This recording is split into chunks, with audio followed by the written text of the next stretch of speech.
បើសិនបើរយុទ្ធដឹកទំនិញមកយើងនៅមានការកកស្ទះផ្លូវវាលំបាកទៅដល់បងមានសមត្ថកិច្ចរៀបចំសម្រួលចរាចរណ៍ក៏ដូចជាខាងឡានសង្គ្រោះបន្ទាន់ដែលគាត់មកសង្គ្រោះជនរងគ្រោះហើយបងប្អូនដែលបានបាត់កូនបាត់ចៅសូមអញ្ជើញមករកនៅខាងក្រោយបាទនៅខាងក្រោយនៃវេទិកានៃការប្រគំតន្ត្រីបទទូទូបាយ័នរបស់យើងនេះនៅមុខ Naga ពីព្រោះយើងបានទទួលជនរងគ្រោះជាច្រើនអ្នកបាទដែលប្រមូលពួកគាត់មកបាទយកមកគាត់ទុកខាងក្រោយជួយរៀបចំឲ្យគាត់បាទពីព្រោះថាពួកគាត់បានរួចផុតអំពីគ្រោះថ្នាក់នៅលើកោះពេជ្រនេះដូច្នេះបងប្អូនដែលបានបាត់បង់កូនបាត់បង់ក្មួយបាត់បង់បងប្អូននេះសូមអញ្ជើញមករកបាទនៅខាងក្រោយវេទិកានៃការប្រគំតន្ត្រីរបស់យើងនេះបាទគឺថានៅមុខនឹង Naga នេះបាទសូមជូនជាព័ត៌មានបាទ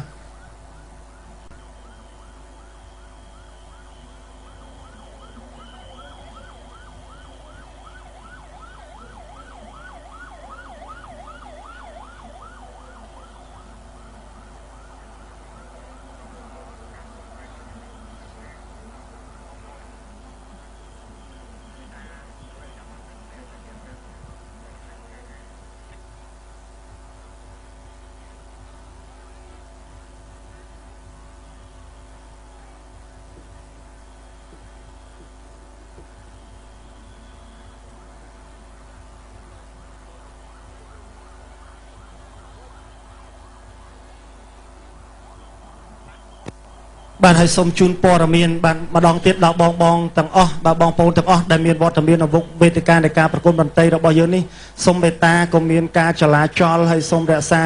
បាទទីតាំងរបស់ខ្លួនបាទហើយកុំសូមមេត្តាកុំចង់ដឹងចង់ឃើញចង់ឮនៅតំបន់កោះពេជ្របាទទុកឲ្យឱកាសដល់បងមានសមត្ថកិច្ចគាត់ជាអ្នកដោះស្រាយហើយបើសិនជាបងអាចត្រឡប់ទៅផ្ទះបានសូមបងអញ្ជើញទៅវិញបាទទៅបកក្រោយបាទបងកុំមកមុខខាងកោះពេជ្របងអញ្ជើញបកក្រោយទៅខាងវិមានឯករាជ្យវិញសូមបងអញ្ជើញហើយបើសិនជាបងមេត្តាហើយបងយោគយល់គ្នាសូមបងអញ្ជើញអង្គុយចុះសិនកុំតន់អាចធ្វើដំណើរទៅណាបាទនោះវាសិតតែជារឿងប្រពៃមែនតែនបាទសូមបងទាំងអស់មេត្តាសម្រួលអេរិយាបថសូមនៅរយៈពេលបន្តិចទៀតសិនណាបាទសូមកុំតន់អាចធ្វើដំណើរឆ្វេងឆ្វាយណាបាទសូមអរគុណបាទហើយខ្ញុំបាទក៏សូមយកឱកាសនេះសូមជូនព័ត៌មានជាថ្មីម្ដងទៀតបាទគណៈកម្មការរៀបចំបុណ្យអុំទូកជាលក្ខណៈគ្រួសារនិងមិត្តភាពនៅទីក្រុងតាខ្មៅនៅវេលាថ្ងៃស្អែកនេះនឹងត្រូវលុបចោលបាទដូច្នេះសូមបងប្អូនទាំងអស់បានជ្រាបនៅដំណឹងនេះហើយបងប្អូនដែលបានជ្រាបហើយសូមមេត្តាជម្រាបព័ត៌មាននេះតគ្នាផងដែរបាទសូមអរគុណពីព្រោះថាតាមគម្រោងថ្ងៃស្អែកយើងនឹងមានការរៀបចំបណ្ណាំងទូកជាលក្ខណៈមិត្តភាពនិងគ្រួសារនៅក្រុងតាខ្មៅឥឡូវនេះការរៀបចំរបស់យើងបានលុបចោលហើយបាទសម្រាប់កម្មវិធីថ្ងៃស្អែកនេះដូច្នេះសូមបងប្អូនទាំងអស់មេត្តាជ្រាបនៅព័ត៌មាននេះនឹងជួយបែងចែកជួយចែករំលែកព័ត៌មាននេះទាំងអស់គ្នាផងបាទសូមអរគុណបាទបងប្អូនខាងមុខបើសិនជាមិនទាន់មានការអីចាំបាច់ទេកុំទាន់អាចអញ្ជើញទៅបាទអង្គុយសិនបាទកុំទាន់អាចឆោឡោបាទសូមអធិស្ឋានណាបាទអង្គុយលេងសិនណាអូនពីព្រោះឡានកំពុងតែបើកលឿនណាស់បើបងប្អូនទាំងអស់គ្នាចេញទៅប្រសេកប្រសាចអាចមានបញ្ហាណាបាទអង្គុយសិនបាទសូមអង្គុយសិនកុំតន់អាល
បាទជាថ្មីម្ដងទៀតខ្ញុំបាទសូមជូនព័ត៌មានដល់ដែលថាសូមបងប្អូនមេត្តាសម្រួលអេរិយាបថនៅឲ្យស្ងៀមហើយយើងនឹងប្រគំតន្ត្រីជូនសម្រាប់បងប្អូនដើម្បីកុំឲ្យបងប្អូន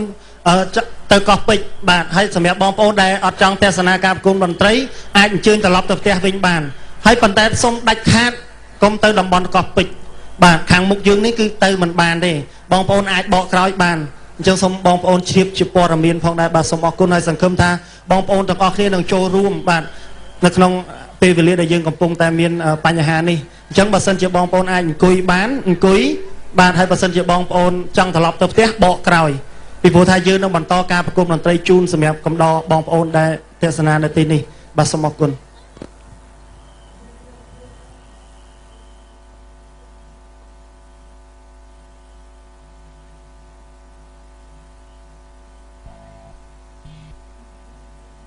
បាទប៉ុន្តែបើសិនជាយល់ល្អបងប្អូនកុំតណាលងើបអញ្ជើញទៅណាបាទពីព្រោះយ៉ាងយូរកន្លះម៉ោង1ម៉ោងទៀតយើងដោះស្រាយស្ថានភាពនេះបានហើយ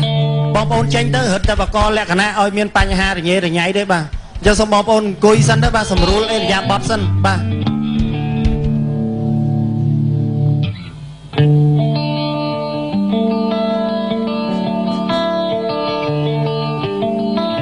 បងប្អូនទ្រាំបន្តិចសិនណាបាទអង្គុយសិនណាបាទ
Mm-hmm.